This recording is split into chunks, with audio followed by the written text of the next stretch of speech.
What's up guys, Max here and welcome back. The 8.1 is for sure, hardware-wise, the most important patch of World of Warcraft, so I decided to test all the CPU I have here. As officially stated by Blizzard, we have now support of multithreading, and because of this, I decided not only to test and to do the benchmark of the configuration, but to spend one full night for every CPU you're going to see soon. And that's the reason why it took me so long to finish this video. It's more than a month of daily testing. But now, let's get straight to the point and see the results. This is the hardware you're gonna see benchmark in this video. The Core i9 9900K, the Core i7 8700K, the Core i7 7700K, the Core i5 8400K, the Core i3 8350K, and the Pentium Gold 5400. With AMD, we have the Ryzen 7 2700X, the Ryzen 7 1700, the Ryzen 5 2600, Ryzen 3 2200G, and the Athlon 200GE. For the AMD CPU, I used a Gigabyte X470 Aourus Gaming 7 with the latest BIOS.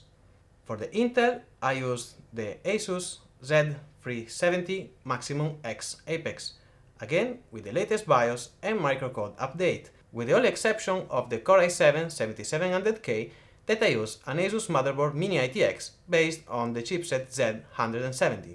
For the GPU, I used an NVIDIA RTX 2080 with the latest driver.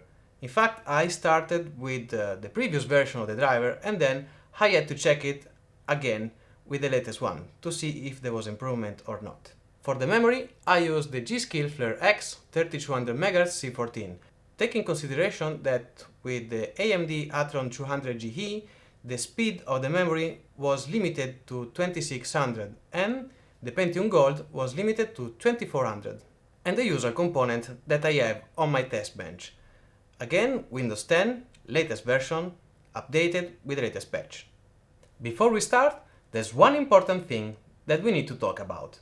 Do I really need a lot of FPS? This is what I call the 60Hz display overkill zone. Basically, if you have a 60Hz display, and I know that most of you have, if you are running at 72 FPS or 133 FPS with a 60Hz display, well, you don't see any difference, except the money in your wallet. I know this is kind of obvious, but even speaking for myself, sometimes we are too focused on the little number we have in the FPS counter than to the gameplay itself. And at the end, you know what? The best tweak for a smooth gameplay is to turn off the FPS counter and enjoy the game. The first part of the test is about core scaling, to check how much we gain using a bigger CPU. Here you can see the 9900K with 4 core, 4 thread, that it should be compared to a new Core i3 9th generation unlocked. Then a 9900K with 6 core, 6 thread, that it should be similar to the 9600K. Again, 9900K with 8 core, 8 thread, similar to the 9700K. The 9900K at default, so with 8 core, 16 thread, hyper-threading enabled, and the 9900K overclocked to 5.2 GHz. In the open world, we can definitely see an improvement that goes from 3% up to 13%. But again, take in consideration the red line of the 60Hz display overkill zone. Do we really need 114 FPS or 134 FPS? Is that justify the price?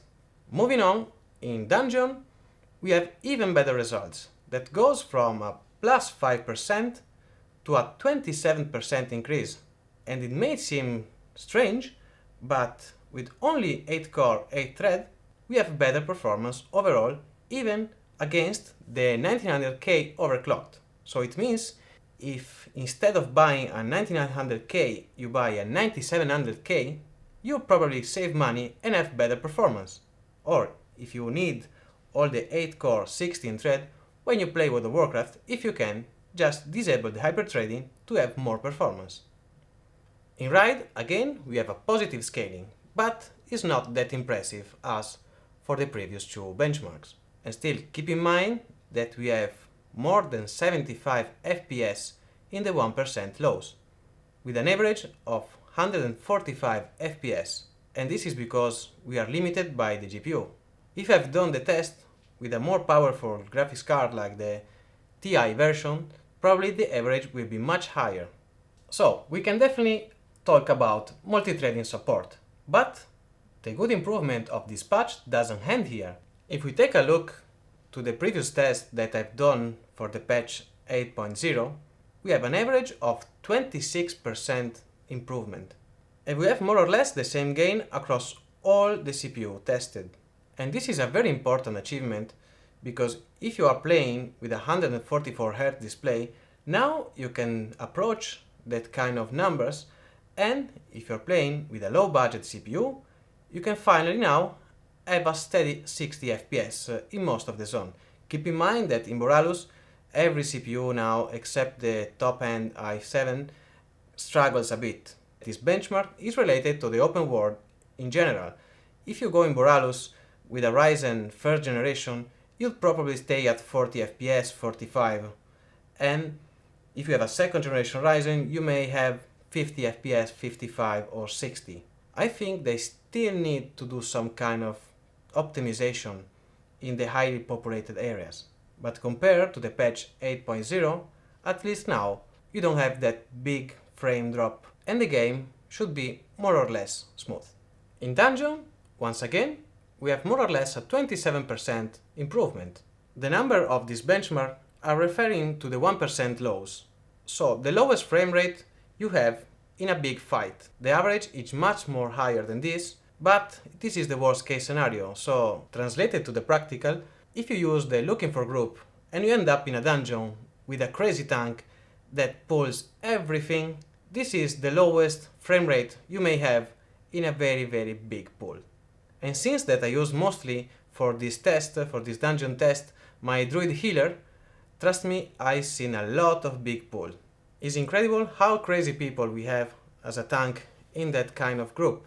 Fortunately, I can say that I'm a very good healer and I avoided the wipe so many times. But even with the craziest tank, I never had any problem playing with every CPU I tested.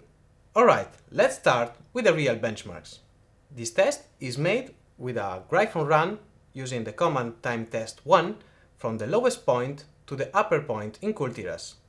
As expected, Intel CPU are still the best option. The higher frequency and the higher IPC is still very important even if now we have the support of the multithreading. Second generation Ryzen are not that far behind, and the first generation Ryzen doesn't shine but does not even give you bad results. Very good as well for the Pentium Gold and not bad for the Athlon 200G considering that is a $50 CPU.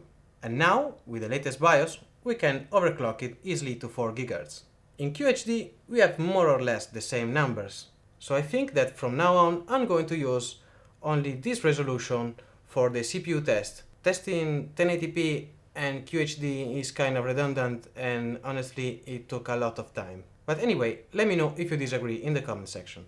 In 4K, again the same results. Around 100 FPS we are GPU limited, so it's normal to see a flat line there. And below we have the same exact numbers of the previous resolution. And now the dungeon test in Waycrest Manor, my favorite dungeon. Well, after this month of testing that I play in this dungeon for I don't know like 500 times, I got a kind of bored, but anyway, let's move on. This chart is more complex and now we have to spend more time to do a more in-depth analysis. As you can see, I arranged the scale based on the 1% low. And why so? Why the 1% low is the most important indicator? Because it's where the performance are needed. I'm talking about big fight, boss encounters, and every situation that your system must be ready for a fast response. I have to say that I was able to play with every CPU that I tested.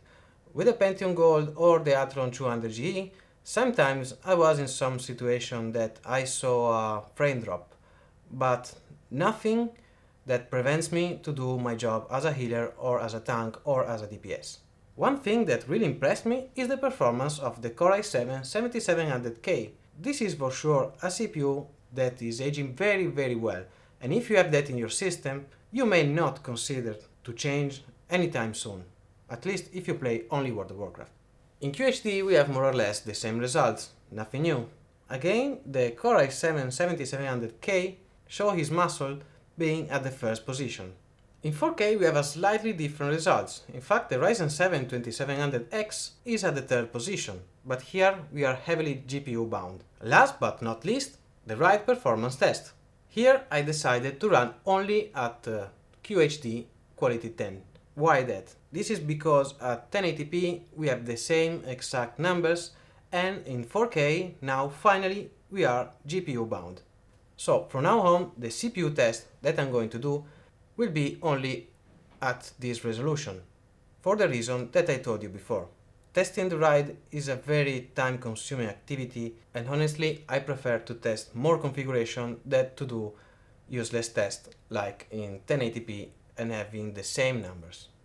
Once again, if you disagree with this approach, let me know in the comment section and let's discuss about it. Talking about numbers, again I was able to play with every CPU I tested, even the Athlon 200GE. I have to say that in some occasion I had very big frame drops, but nothing that big that my PC freezed or that prevents me to do my job as a healer, as a tank or DPS. So even if you want to build a low budget configuration, you can still enjoy the game in full doing the RAID. But if you are serious about riding, my advice is to go with an Intel CPU, or at least a 2nd gen Ryzen.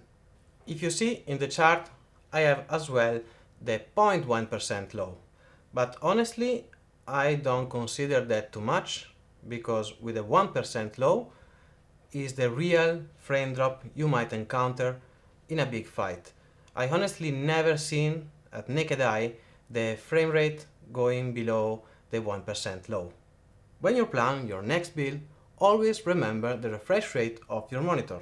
If you're a streamer, here we have to open another discussion, but this is something I'm going to test in a separate and dedicated video. What you just saw is only half of the job, because now I have to do the same thing for the GPU. So I'm going to use the 9900K and all the GPU I have. In this test you are going to see all the resolution, including the ultra wide. Alright, so what's next? After this one I was thinking to do a review of this little monster here, the RTX 2060, and then to start the GPU Roundup. After that I'm planning to do a budget build and APU video, so I will test the Ryzen G and the Intel Pentium G with a dedicated graphics card, mid-range, low-end. And then, well, we'll see. I really hope that you enjoyed this video. It took me a lot of time and effort to do it, to make it possible. As always, like if you like it, let me know what you think in the comment section below, and see you in the next one.